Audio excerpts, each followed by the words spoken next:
is the Rangers Journal now.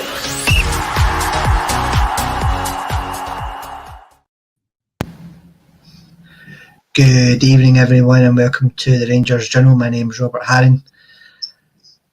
I'd like to welcome my guest for this evening. We have, firstly, Kai. How are we doing tonight, Kai? I'm very well, Bob. Good to be on again. How are you? Yeah, not too bad, not too bad. It's the middle of the week, so getting closer to the weekend. So I hope for a quieter weekend than we did last weekend. And also like to introduce into the pod for this evening is Doug. Doug, how are we this evening? I'm good, thanks. I'm on holiday for a week as of Friday, so my weekend's even closer. Excellent. So I'd like to, as I say, welcome you to the Wednesday edition of the Rangers Journal in association with Manon Inverclyde. Tonight's pod is titled, Does Philippe Clement Have a Footballing Identity? So we want to try and get away from the outcomes of the weekend. We've covered them on our regular pods. Look at something a wee bit different tonight. I think looking at it from our point of view, the identity that we've seen so far from Clement this season, since he came in October, was a 4-2-3-1. So we'll dive into that, dive into a couple of alternative formations that he may look to implement over the summer pre-season and into next season, and then possibly the players that he could look to purchase or move into positions that we need them. So I think with that being said, we'll kind of make a start. Kai, probably coming first to yourself. What do you think of the kind of footballing identity that Clement's brought so far? Do you think he's really had enough time to implement anything with the squad that he inherited? And where do you think he'll look to maybe change or improve things in the summer? I think it'd be interesting to go back and look at the kind of first stretch of games. I think the team played very differently to what they did towards the end of the season. I don't know if that's a case of fatigue, because I do think that Clement does want to press. Spoke about it in the pod on Friday. Like, you see him on the sidelines all the time when he's pushing the team up. He's trying to get them to press. He's trying to get them up the park. I don't know if that's something that this group of players isn't capable of doing. It doesn't seem like he likes the kind of slow style of play that we get from someone like John Lundstrom, but then again, it's confusing when he keeps picking them. Like, you do see that he wants to get the ball up the park. There is times where we play really nice football. You see the likes of, especially when players trust each other, like when Cantwell's on the park and he's on form, there's very few players that he actually trusts on the pitch to give the ball in tight spaces. You see it the way he links up with like Silva, he'll do it with Diomande as well. There's very few players he does it with, but there's players he trusts on the ball that can play that kind of style of football, and I think that's what Clement wants to do, but I don't think we have the players in place that are kind of capable of doing that, it's been tough because it looked really good at the start, and then in January when kind of Diomande and Cortez come in as well, kind of having that pace on the wings like the Cortez and Sima, it did look really good. We're pressing well, playing quick football, getting it forward, but I think a mixture of injuries, maybe fatigue in the players that had to rotate and not been capable of doing what Clement wants, made it a really frustrating end to the season and made people kind of forget how good we did look in spells. Look at that, the game we was 5-0 against Hearts at Ibrox. Like, that first half was one of the best performances I've seen. Rangers were good the second half, but the way we came out the first half, it was just constant pressure, getting the ball up the park quick, getting shots away like that. That is what I think he wants. And the players the second half of the season, through a matter of injuries and potentially not being capable of providing that, just haven't given us it, and it's made people forget what it could look like.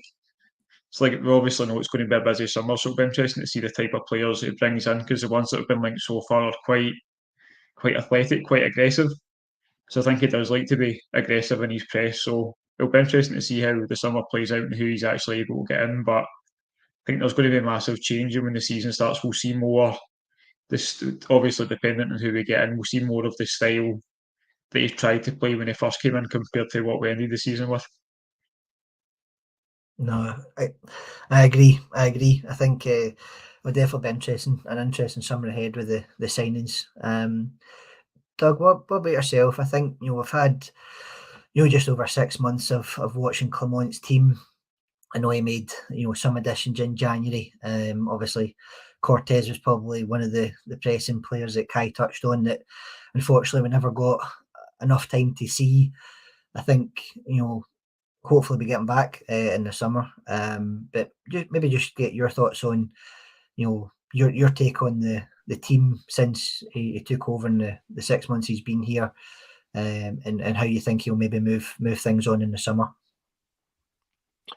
Yeah, I mean, I completely agree with a lot of what guys just said there about it feels like we've kind of had two sort of sections, and I think that things like fatigue and the injuries, and therefore the lack of consistency in selection has probably played into how some of that's unravelled a little bit.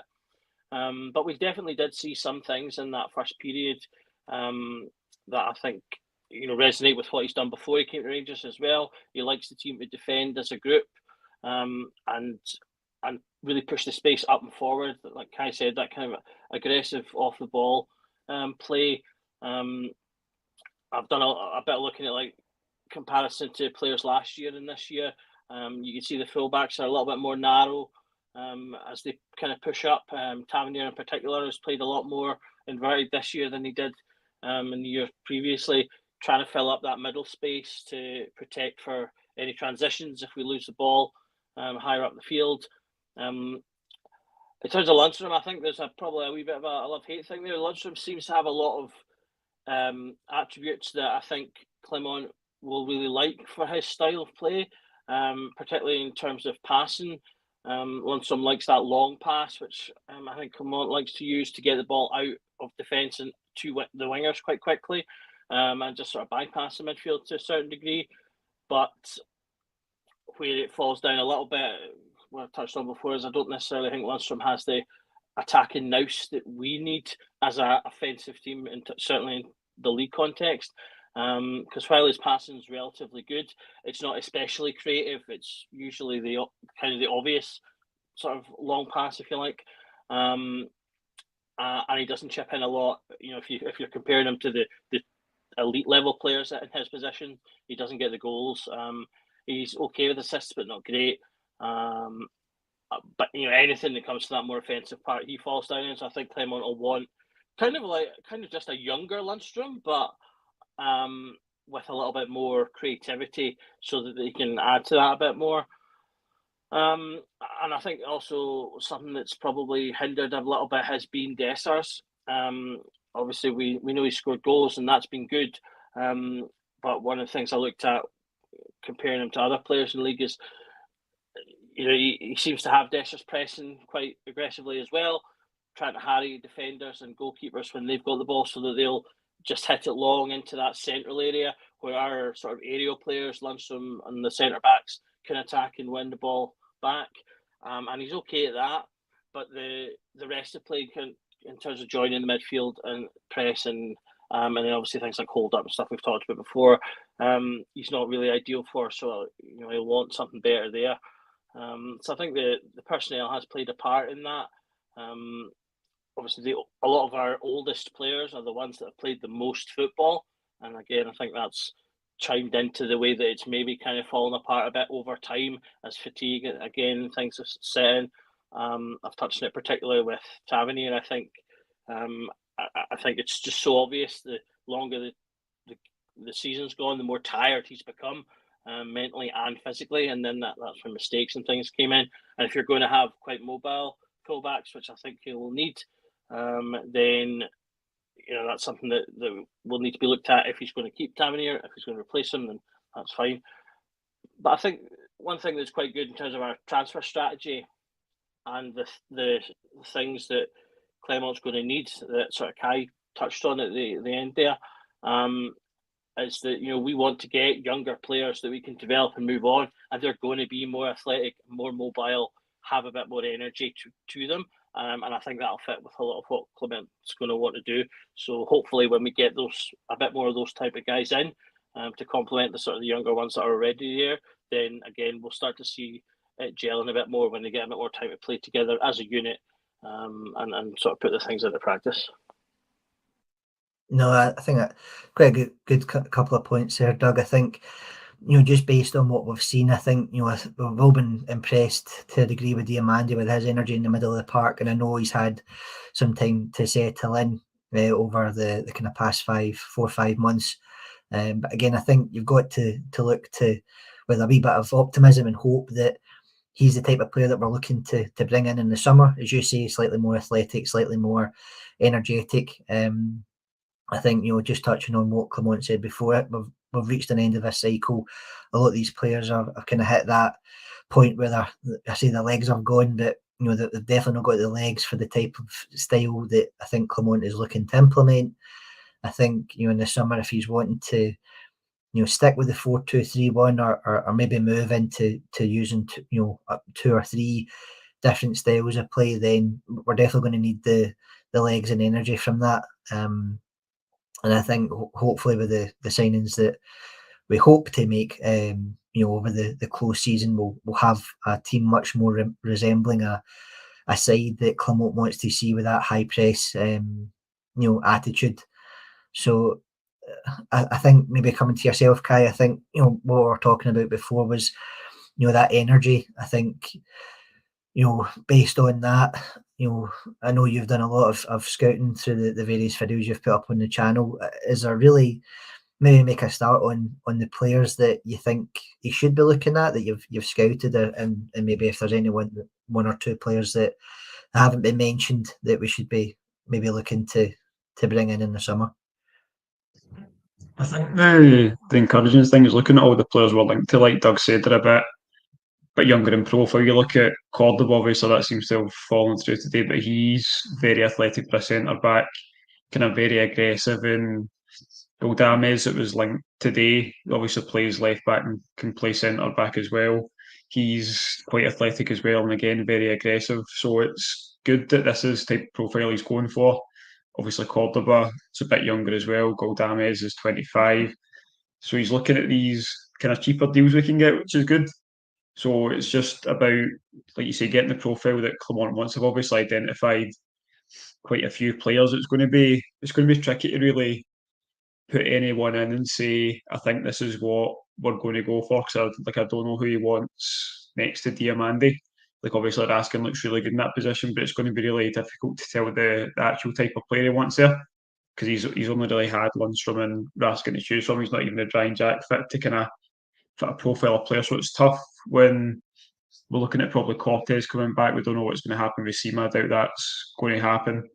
But the profile I really like of younger, more athletic and aggressive. Like there's plenty of players out there for good deals. Like I put out a video last week of kind of bargain strikers that are out there that maybe fit the bill a bit better than Dessers does, and players we can make profit on. I've got a video coming out tomorrow that's kind of focusing on wingers.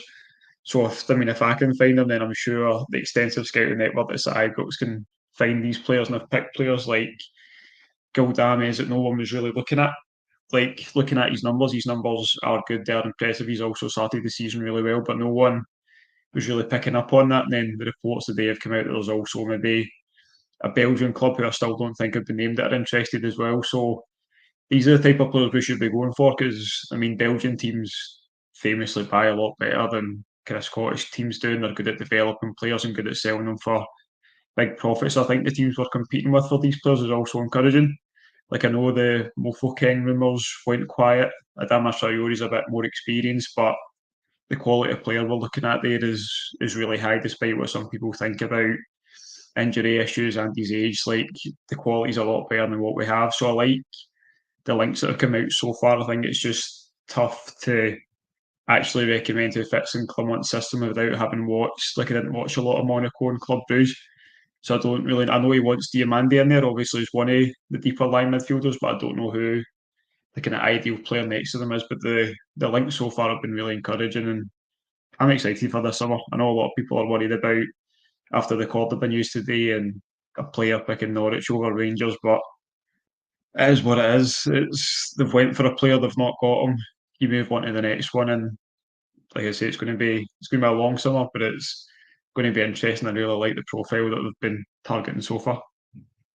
Yeah, no, and I think we seem to forget that the transfer window, I don't think actually opens until the 14th of June. So we've got a long summer ahead of many rumours. I fully suspect that the ones that we've seen so far are just the first. And as you kind of touched on, we've got plenty of time. I'm sure they've been working since January to identify targets and try and progress those deals.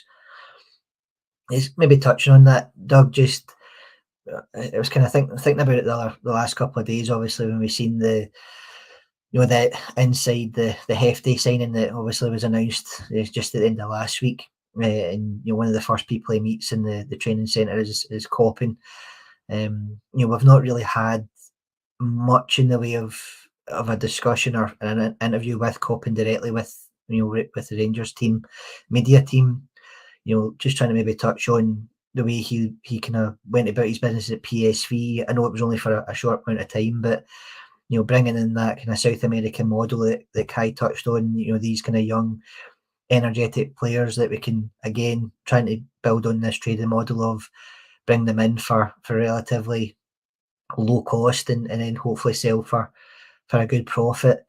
Do you have the signs been positive for you, looking at what Coppin is trying to do, alongside Clement and identifying the targets that we're rumoured to be looking at, and how do you think that kind of relationship will play over the summer? Yeah, I definitely think it's positive. Both the North and South American market, I think you're guaranteed to get energetic, strong, athletic players. The trick is picking the ones that are going to be of the right quality. We've obviously seen it mixed results in recent years with American players. I think it's very much similar with them. They'll tend to come very fit, very well drilled, in terms of the sort of the style that American sports is trained in. I think South America is kind of similar. It's just about finding the ones that are going to have the quality to translate into sort of the European level of football, which we've done in the past to some good effect with the American players. So if we can do that with, I think South America is an area we've not hugely targeted over the years. So it's an exciting area to get players in from. But there's a few good markets, I think, to be found. Particularly, there's like the Scandinavian market's really good at the moment. Kai's obviously touched on Belgium. There's players to be found, and the thing that does encourage me this time around, like Kai, I'm more excited about this transfer window, and part of that is because we've got someone with a bit of a track record, anyone is better than no one, which is what we had in terms of a director of football in the last window. So having someone there that's going to have that step back from the manager's level to sort of look at it in that broader spectrum, is hopefully going to be really beneficial. Obviously, in terms of how they work together, we'll see the fruits of that over the next couple of months. But that's the big thing for me, is just having the person in place this time, whereas we didn't last time, and I think that was a big thing that led to the issues that led to the players being a pretty big mixed bag. So hopefully we get a bit higher level of quality this time. Sure. I think as you touched on, I think that this time last year, when you've only really got the manager there that is going out to try and do the job of the director of football, the sporting director, as you can see from this past season, we have had a kind of, as you said, mixed bag of results. So again, I'm looking forward to it the same as you guys. I think if we can bring in, of the signings we do bring in, hopefully you're talking maybe 75-80% of them, 8 out of 10, if it's 10 signings or whatever, if they can hit the ground running, then hopefully we'll be have more of a successful season than we have just done the one that's just finished. I think maybe moving on from that, then we'll maybe touch on the slides. Kai, I know yourself and Doug had put a couple of slides together, so I'm wondering if you just want to throw the first one up and we'll touch on that. Yeah, that's fine, mate. I'll stick this one up, and then if you just want to get through, Doug, it's all Doug's work. I've literally just Just put it on here to stick on the screen, so take it away, mate. Yeah, well, I mean, this is basically looking at so there's within the rough kind of 4-2-3-1 formation, looking at the players that we had and who played regularly. So I don't know whether or not how well you can read the names, but the main thing is wherever there's a red space, that's when the player that's there is not the player that was there the game before. So you can see practically every single position, there's constant red all over the place. So we only really had 3 positions that had any significant consistency, which was Butland, Tavernier, and Lundstrom, who, Butland and Tav played every game, Lundstrom almost. And I think you can really see, particularly in that forward area where there's just a sea of red, we just didn't have consistency in terms of players being in the same places. Sometimes the players were the same, but they were shuffled to a different position to accommodate someone coming in due to another injury. So even if you're getting the same players, sometimes you're not getting them in the same layout. And throughout that very last column on the right-hand side, it's all red but one square. That represents the one time we played the same 11 back-to-back, same positions, same players. So once in the entire season did we have back-to-back the same players in the same positions. And I think, that's a huge... to me, that's a huge impact in terms of trying to, if you're a new manager, trying to build an identity, trying to get ideas across.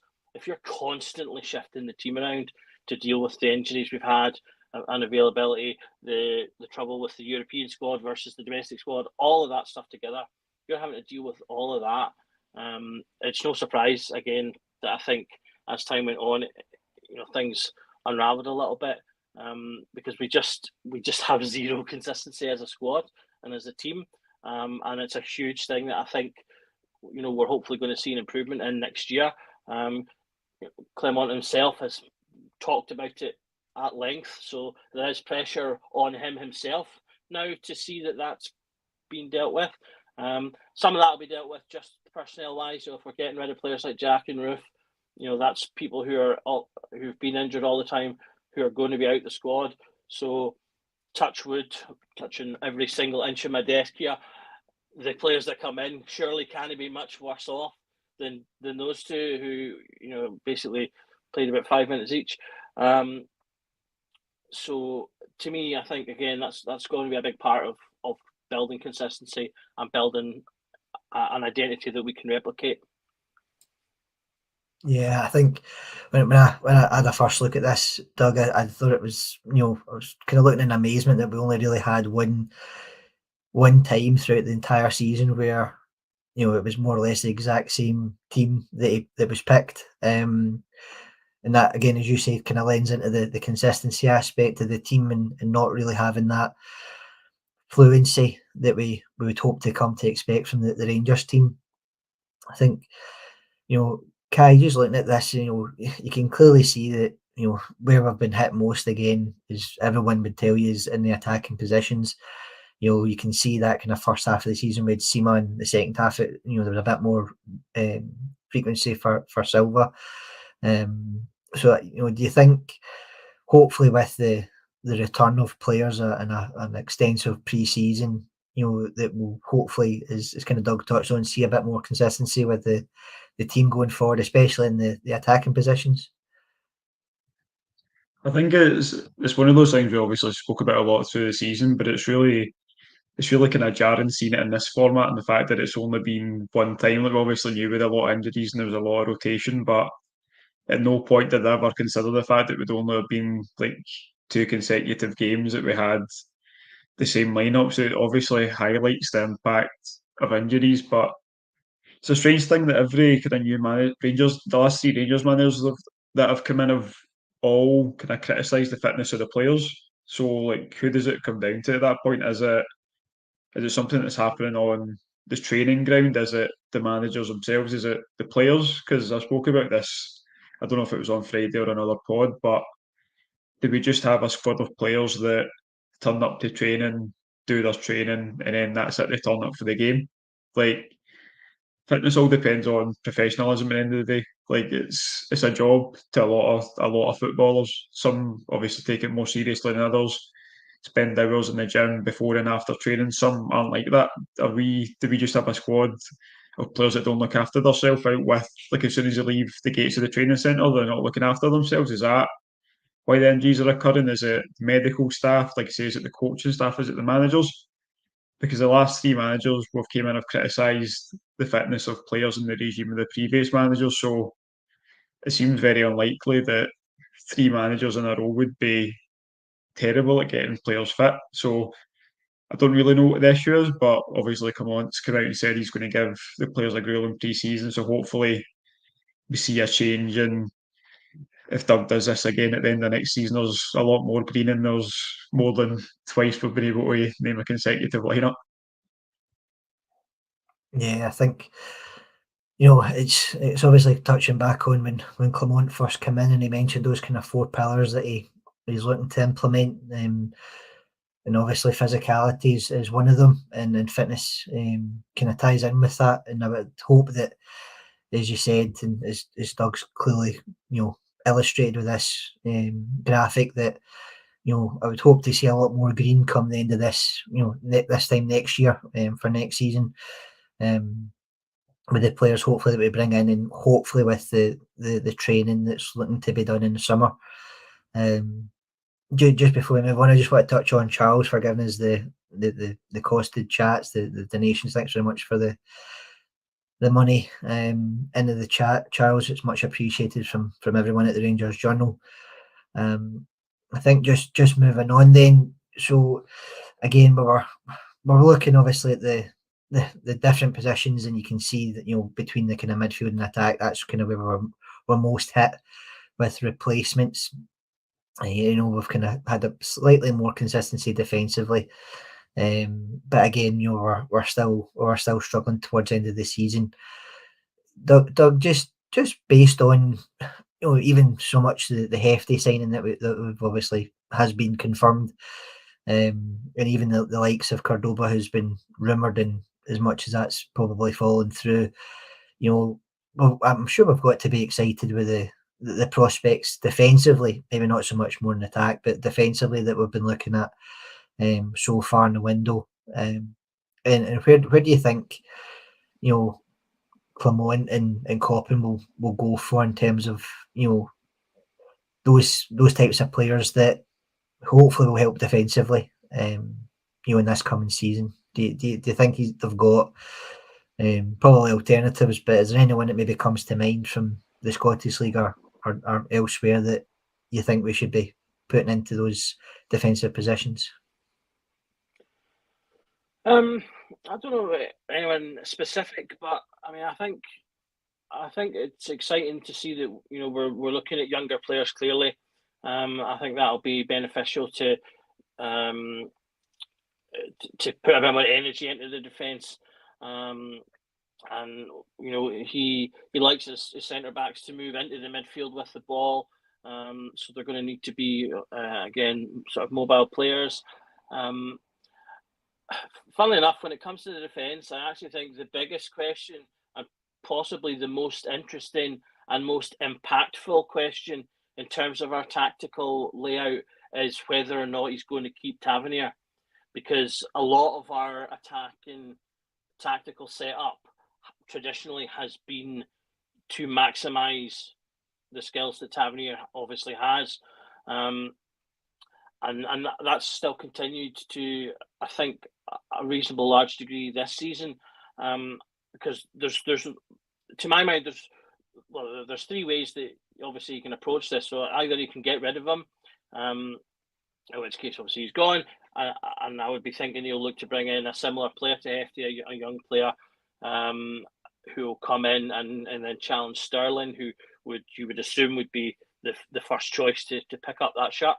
But if he doesn't, then to my mind, he has to start managing Tavernier more. You know, obviously, as you can see there again, he's played every single game in the league this year. I think he's played virtually every single game across all competitions. Only one or two, I think, he missed all in, and I don't think he's capable playing 50, 60 games anymore. There was a drop-off at the tail end of last season, and then there's been a significant drop-off at the tail end of this season. So if he's going to keep him, then I assume that he'll do that because he thinks he can still get the benefits out of him. As I say, he's still our most creative player in terms of numbers. He's still one of the most creative players in the league as well. In terms of chances created, a lot of our chances come through him, whether it's crosses. He used to be a lot more wider with his crossing last season. This season he's come, as I say, both fullbacks have been a little bit more inside. So his crosses have come from a bit deeper. He still takes a lot of our shots. And, if you watch games, and especially games when we're behind, you always will see him up and in the box and trying to do things. So it will be a significant change to our identity the day that Tavernier is eventually, whether retired or let go or whatever. And so that, to me, is actually arguably one of the biggest questions, because it will completely change that setup. The balance of the team will shift slightly, and it will be forced to even out a bit more. But I think you'll still want a similar type of player to get similar types of things. But it's almost impossible that we're going to replicate the types of numbers and things that obviously Tavernier's given us over the last few years, and is still giving us at the moment. So I think that, to me, is actually the biggest question when it comes to defence. Not so much necessarily who's coming in, but what's he going to do in terms of that position. It seems like from the what happened at the tail end of the season, that Goldson might be potentially on the way out. So obviously you've got a big change there. But I think you saw in the cup final when he made changes to the team and it addressed a lot of the issues that had been cropping up with Tavernier in terms of getting exposed. I feel that he has gotten a little bit. He's been completely worthy of criticism, as I say, in this last part of the season where his form has dropped. But he's gotten slightly more than he deserves, just because one of the things that has happened as well is that the cover that he's used to getting in front of him hasn't been as good. You saw it really, particularly when McCausland first came in. He was quite naive defensively in the Benfica game. Both our goals came from him not tracking runners and then leaving Tavernier exposed with two players. That improved as the season went on. McCausland improved as the season went on. But in particular in that cup final game, there was a lot more cover from the midfield as well, which really negated a lot of the issues that we've been having on the right side. So, if you can do that long term, then that again potentially has an option to still get something out of Tavernier. But he'll have to play less games. He cannot play 50, 60 games. So if he is going to keep him, he has to start weaning us off of him, because the team has been too reliant on him for too long. In whatever way people want to cut it, a lot of people obviously talk about mentality and things like that. But just from a tactical and play point of view, we have been relying on him and continue to be reliant on him, and that has to start changing from the next season, simply because his career has come to a close in the next 2 years or so, regardless. So whether he gets rid of him this year or he decides not to, he has to start that process. Sure, I think I can't really disagree, Doug. I think what you've said makes a lot of sense. I think there's been a lot of chat, especially towards the end of the season, as you said, with the kind of drop off in energy. Would he be better suited to be moved into the midfield? Kind of very much like Rickson did when he moved from right back into the kind of centre mid, and still have some form of say authority, some sort of part to play in the team, but maybe just not at the right back slot, which he's made his own over the last 8-9 years. I think when you touch on that, the question probably pops up in my mind and probably help pose to you, Kai, is whether or not you think we stick to the 4-2-3-1. Do you think it's a formation that we can be successful in, or do you think he'll look to change it to, I think when I had a quick check online earlier on, I know he's favoured a 3-5-2 and maybe a a 4-1, 4-1 or a 4-5-1, and especially in some games. But what's your take? Do you think you'll maybe look to change the formation to suit the players that they're looking at, that could be coming in just to give us that bit of extra energy? I think the biggest issue we've had is, I think the way Clement plays the 4-2-3-1, I think out of possession he does want it to be a 4-3-3. We've never had, or this season at least, had the 10 that's good enough at dropping back in there. I think that's why you'll find, I don't have the data, the stats for it, but I'm about 90% sure that most of our first subs has been the player that's playing in the 10. That's the player that's come off first. You've seen him pull off Cantwell, it was at 36-minute mark or something against, was it Limassol in the Europa League that he pulled him off. And a lot of half-time subs for the players playing the 10. I think he wants it to be a 4-3-3 out of possession. He wants the 10 to drop back in and kind of provide that cover, which would be, if we just go talking about against Celtic, it would be that player that marks McGregor. So it's not 3 against 2, it's that 10 goes and marks their deepest midfielder, and then it's 2-on-2. But I do think it could be easier just playing a 4-3-3. 4-2-3-1's obviously, it's been a very popular formation kind of across world football. It lets you have that creative player in the middle, it lets you have the wingers as well, while also giving you obviously that kind of target and main man up top. So I'm not really sure what he's going to do. It depends again on the targets we see coming in. Depends who goes out.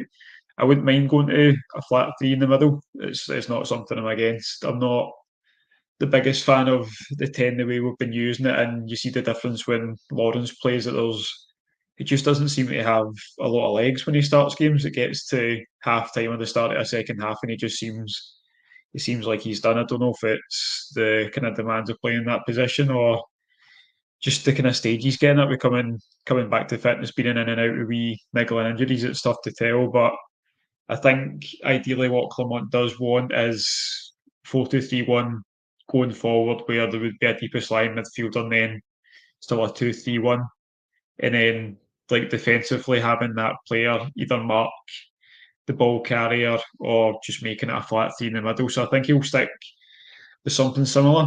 I don't see anything the players we've been linked with that would kind of signify a massive change. But just before you go into Doug, I'll just bring up the slide that obviously Doug's made that kind of shows the formation, and I think it's the favoured players in their positions. Yeah, so the players who've played most within that system in terms of most frequently. So not necessarily the players who have played the most. So, for example, Sterling's not in the starting 11 there, although he's played more than Barisic, but Barisic has played most at left back, if that makes sense. Just to touch on your point there, you're bang on, Kai. Our second most subbed player this season was Todd Cantwell, who's obviously played in that 10. In the top 5 was also Tom Lawrence and Sam Lammers, who obviously when he was here was playing in the 10. So, top 5 subs, 3 of them are guys that predominantly fit that 10 role. So you're bang on the money with that. I think so I had a look at this graphic, just looking at, like you say, again, not so much just who's played in terms of numbers, but within that favoured sort of formation, which I think in all competitions we've played the 2-3-1 something like 30 odd times, which is the vast majority, and then kind of slight variations of the 4-3-3. There's a few players there. Obviously, again, you're seeing the ones that where injuries were hit. Barisic is not really suited, and particularly as his sort of trail off almost immediately this season began. It isn't really suitable for Clement, so that's been a hamper as well. I think that there's a lot of potential to be flexible with that. I think, like many people, would like to see us be more front-footed in the league, and so not necessarily have to have 2 in the middle that are sitting back. Have that more being 1 and push 2 a bit more forward, which he has done in a couple of games. And I think that would fit in with his, want to have that forward press as well, to have that and sort of aggressive press, because it gives you that extra player pushed up. And so, maybe having someone that's a bit more box to box might help to give him that flexibility, which again fits in with what we talked about earlier about someone that's going to be mobile and has the energy to do that kind of thing. Lundstrom, I don't think has the, doesn't have the lungs for that. Diomande could potentially do that kind of role. He has played both in defensive and attacking positions for us and before he came here, so there's options there. But he might try and get someone more specialised. The only I will point out, there's one mistake on that as well.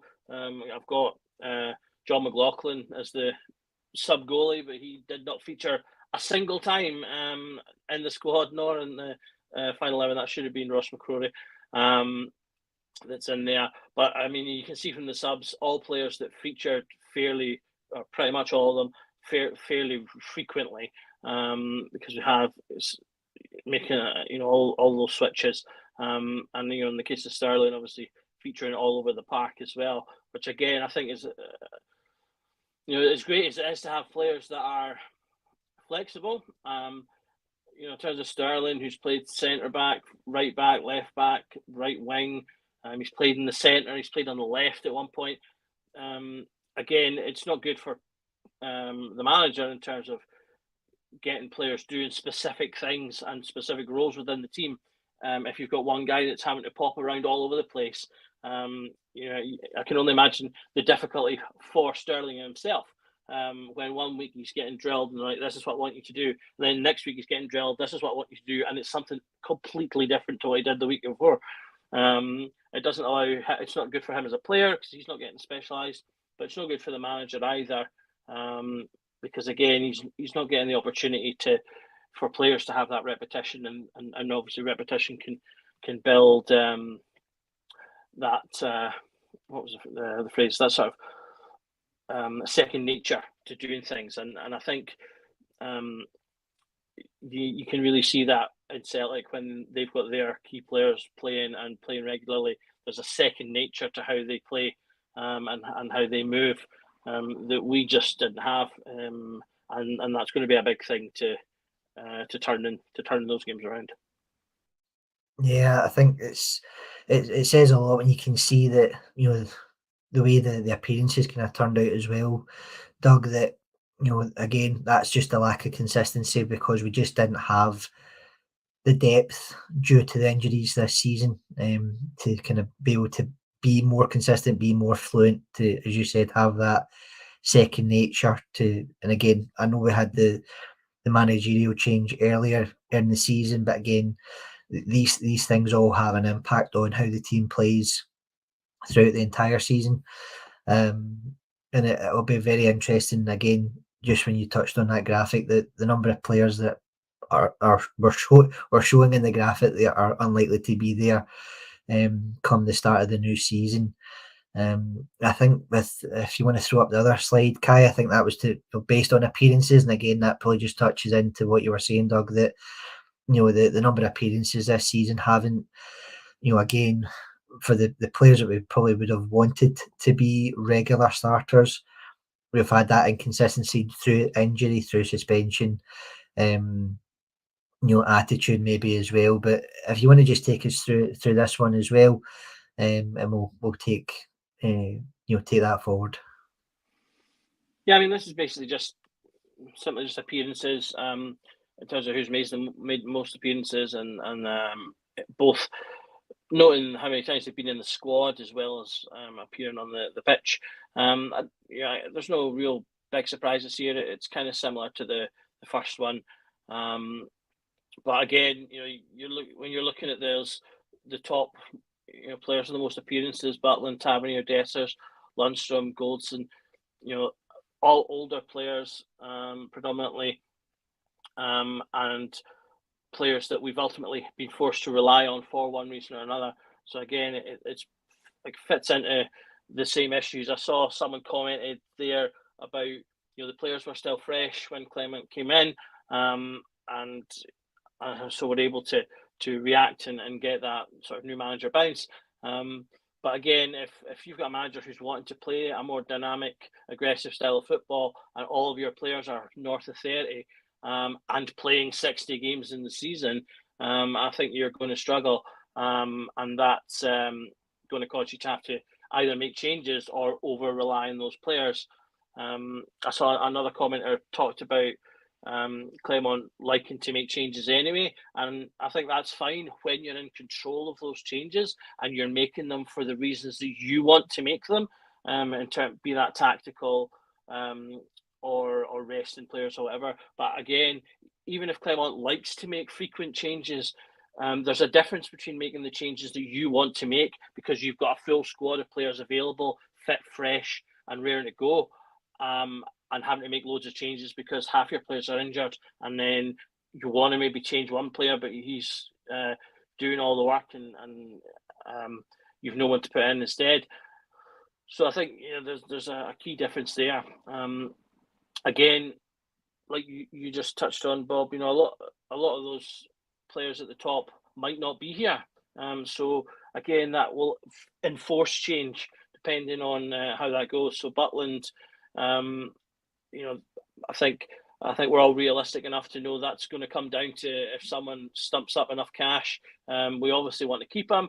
That will be the goal. But if someone rocks up to our door with 15 million, there's not really much we can.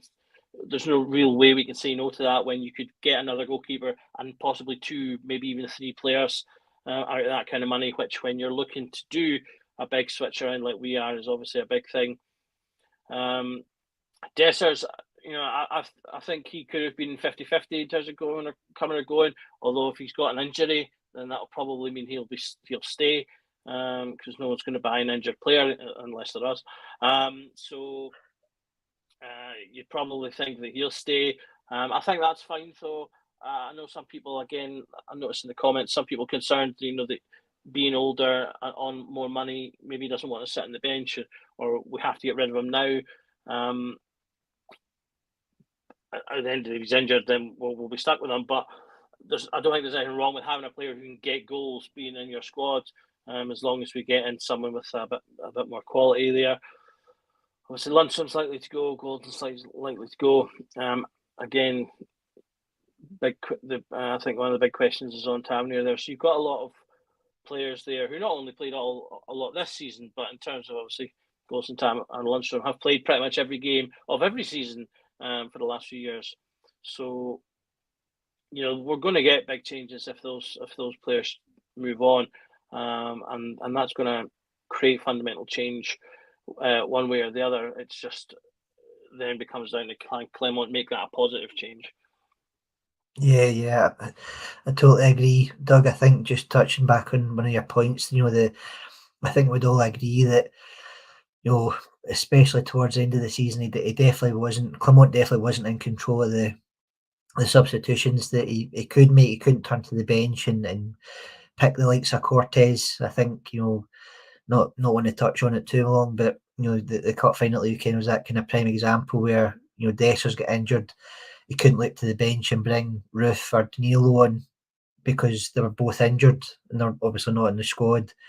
You're then looking at the likes of the very much maligned Scott Wright coming on in the 10 position for for Todd Cantwell. He's maybe not looking to use Wright in that position if Lawrence is fitter than he is, or if Lammers had been slightly more consistent before he was sent out on loan. I think, with that being said, hopefully the depth does increase in the summer and the quality increases as well. I think, just touching on what we were discussing probably before the pod, Kai, that, what then, I know we can't have 20 players coming in and 20 players going out. That's just unrealistic. I think we need to kind of be realistic in allowing Clement to bring in, whether it's a dozen players or half a dozen players. I think, again, we're hampered by financial fair play. We need to obviously make sure that the business that we do is astute and positive. But where what type of what positions do you think that he should really focus on to begin with, and maybe look to use that as the core to build the team around, whether that's defensively, in midfield, or in attack? I think centre backs probably being the main issue, but I think it's interesting. A few of the comments mentioned it as well that 3 of the 4 players that have made the most appearances have got the most amount of criticism this season in Dessers, Tavernier, and Lundstrom. Like, I'm not saying you should never have a player playing over 50 games, but they shouldn't have to play over 50 games. Like, if they're capable and their performance levels are still high, great, go for it. If they're a key player, keep them in there. But having to play players because he doesn't trust the other players that are there, or there's too many players injured, obviously doesn't trust the youth that much. Because obviously, I'm not saying we should have been playing Bailey Rice or Cole McKinnon more, but the fact that those guys are options, and instead you play Lundstrom over 50 games, when at the end of the season he was looking tired by half time most games, getting to 60 minutes he was looking dead on his feet, and there was just no one until, like, we don't really know what the full story is. We're asking us, obviously said there was doubts over his fitness and he wasn't fit enough to come in, as I'm sure the manager said, but we need to have players that can be more available. Like, I'm sure Ross McCausland wasn't expecting to play 40 plus games this season. I'm sure in the nicest way possible, McCausland and Clement wouldn't have wanted to use him as much as they did. Like, I think he's a decent squad player. I don't think he's anywhere near starting level, and I don't know if he'll ever get there. But I still think he's a good option for depth. He's a much better player than Scott Wright, for example. Like, I'd much rather have McCausland come off the bench. I just don't think he's starting the quality. But when you've got that many injuries and a lack of availability, someone like McCausland gets 40 games. I mean, it would have been lovely if he never got injured at St Mirren. Would have been lovely setting Heath up playing 40 odd games, and who knows if he would have obviously maintained these fitness levels and not got injured. So it's a tough one. We need players to be available. We obviously need quality. Like, there's no doubt in that. Like, the centre back area needs to improve. We need wingers and probably another striker, depending on what happens with Dessers. Like Doug said, his injury maybe puts a spanner in the works if they were looking at moving him on. We just need players that can stay fit. We obviously need to be of a quality level that adds to the first team. We need to try and get rid of the players that keep picking up these niggling injuries and can only play between 20 and 25 games a season, which is a tough sell. Like, if we want rid of them, why does somebody else want to buy someone for a couple of million and pay them 15 to 20 grand a week and they can only play 20 games a season? Like, it's a really hard sell, but that's the type of players we need to get rid of. We just need a bit of quality, a lot more depth, and a lot more availability. Like I've said loads of times, I don't envy Niles Coppin this summer. I think it's probably ended up being a much bigger task than I initially thought it would have been when he first came in. Yeah, I think, we're obviously trying to restart, rebuild, on the past 2 or 3 managers. I think that's always going to be tough when you're you're left with the previous incumbents, say quality or lack of quality, lack of depth. So yeah, I think it's I'm looking forward to it. I think we've all said that. I think that's the challenge for Coppin and Clement to try and unearth these gems of players that can come in and hit the ground running, and hopefully in the long run be good for the club and good financially. Doug, maybe just get your thoughts on it. Where do you think Clement and Coppin should really focus their attention on with regard to the team? Whether I think trying to also keep in mind the injuries that we're hopefully going to get back in the close season. For me, I mean, for me, there's no question. It's the front line that needs the work, including that 10, someone that can really take hold of midfield and be a driving force, be a creative driving force for us.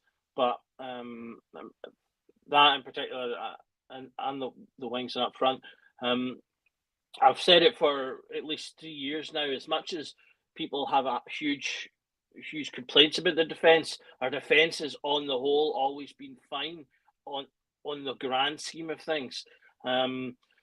for the vast majority, I think until the last 2 or 3 games of the season, it was the best defence in the league till we shipped a couple of goals near the end. I put up something on Twitter the other day, about 3 of our players are in the top 5 in the league for most clean sheets. Tavernier and Butland were the most with 18. So for me, the defence just needs freshening up with some new players and younger players because it's old. And if you include Barisic as well, you've got Barisic, Davies, Goldson, Balogun, Tavernier, all 30-odd year old players. So it needs freshening up to move it forward. But the big and key point for me is that over the last few years, we don't score enough goals. And it's been the same this season. Had a look at a few of the headline stats of last season to this season.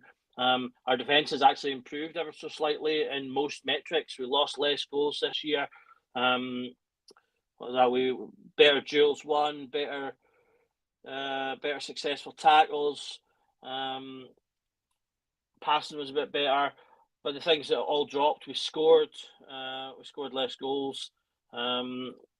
We had more shots on target, but more big chances missed. Big chances missed shot right up, in part to Mr. Dessers, who is the league leader for that particular measure. And that's been the story of our seasons for the last few years, is that our attackers do not score enough goals. The two biggest games, the Motherwell game, the Dundee game that we dropped points in, and a key time in the run-in. Both of them, we had an abundance of shots on goal, but we just couldn't put the ball away. We're top of the league for having hit the woodwork most amount of times. It's those small margins, and that's the thing about Dessers. 20 plus goals a season is great. The first striker we've had in a while to do that in the league, but he doesn't get the small margin goals. Other than he had the one Betis one. It was a great goal. If he could do that another 10 times in the season in those big games, and to his credit, he did have a goal, at least one. What was it? 2 disallowed against Celtic. So it's perhaps slightly unfair to say that he didn't do it in the Old Firm games. He had, as I say, more to cope with there with the referees, but. To me, that's where the difference is going to be made. Turning some of these draws and losses, and particularly the crucial ones at crucial times, into wins, and then that'll be what can carry us over. In addition to fixing at the very least, the home games against Celtic, where we have to be picking up these points. And those are the small margin things, and that's where our attacking line across the whole pitch just hasn't been good enough. Yeah, I think when you put it like that, Doug, it's a bitter pill to swallow that we're a year down the line and we're still saying that we need to improve the forward line. This time last year we thought we were getting quality players in, as you said, with Dessers and Lammers, and it's not been the case. Maybe more so with Lammers, but as you said, with Dessers, I think that those small margins have definitely been the kind of critical areas that we've lost ground in the season. I think from my perspective, I think with the attacking options that we're hopefully getting back, if we extend the loan for Cortez and Danilo coming back to full fitness in the summer, I know Dessers looks like he's going to be out for the foreseeable. Again, probably makes the attacking area the focus for my attention if it was me. That we need to make sure that we hit the ground running on come the start of next season. So I know I'm conscious of time. We're just hitting that hour mark. So, Doug, I'll come to yourself. Anything else you want to kind of mention? Any plugs? Any last comments before we wrap the pod up for this evening? One thing, I just noticed a comment there from William. He's touched on last 10 games. He says last 10 games or so the team conceded something like 28 goals. nearly 3 every game, nothing to do with scoring goals. We did lose quite a few goals in the last handful of games, but if you turn that into the 10 games prior to when the league was won, we had the best defence over that 10 games. We lost 10 goals, which was the least amount of goals in that period. Again, in the key moments, I think we are doing okay there. There can always be improvements, and I say we do want to make improvements in defence. But in the key moments, we're actually doing better there than it looks like we are. High-profile mistakes make it seem like it's worse. So things like that ridiculous Snyder goal in the first 5 seconds, things like that in high-profile games make I think some of those things feel worse than they are.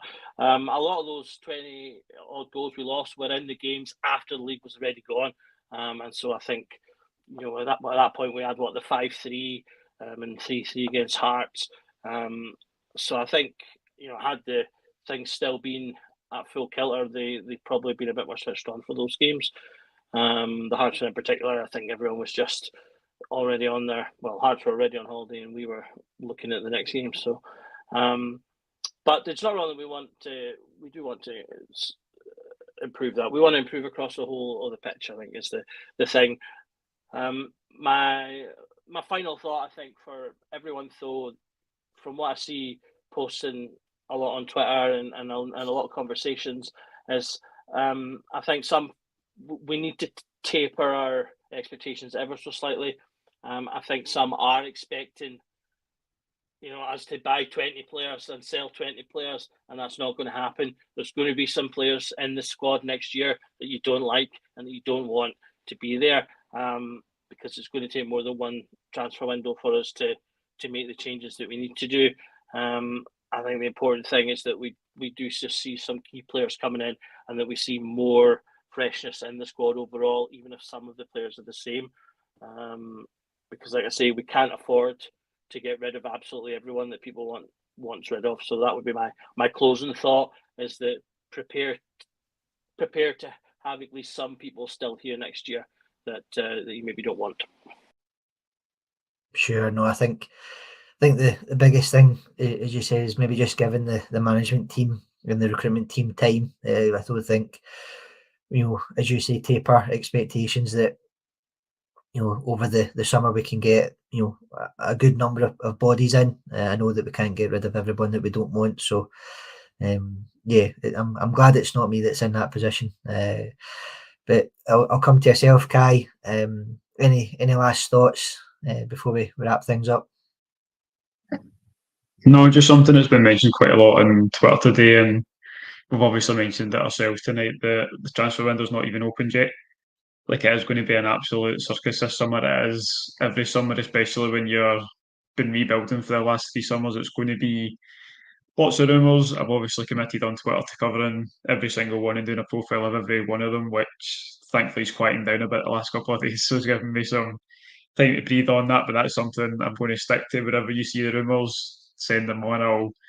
I'll make sure to get them all done, but just try not to be too disappointed in the players we don't get. I know a lot of people are freaking out about Cordoba today. Just don't worry about it. There's not one target for every position. It's just a case of seeing out, see where we are, and hopefully we're ready to come Champions League. But I just want to say the massive thanks for everybody watching and the guys that put the super chats in as well. It's massively appreciated. So thanks for watching, and good luck. It was a good pod tonight. Enjoyed it. No, I'm glad that I was a wee bit apprehensive. I didn't have the probably the scouting and the tactical nous that probably yourself and Doug have. Kai, I know you put a lot of time and effort into that, and so does Doug. So again, Doug, thanks very much for the work on the graphics tonight. It's been definitely a good conversation piece. I think with that being said, we'll wrap things up. Again, thanks everyone for watching and listening wherever you are, and obviously after the fact. Thanks again, as Kai touched on, to the folks with the donations into the chat. Again, very much appreciated from everyone at the Rangers Journal. We look after all your comments, so thanks very much for getting involved and engaged in the chat tonight. It's been a good one. And I think all that's left for me to say is every night is Rangers Journal night. Thanks, everyone.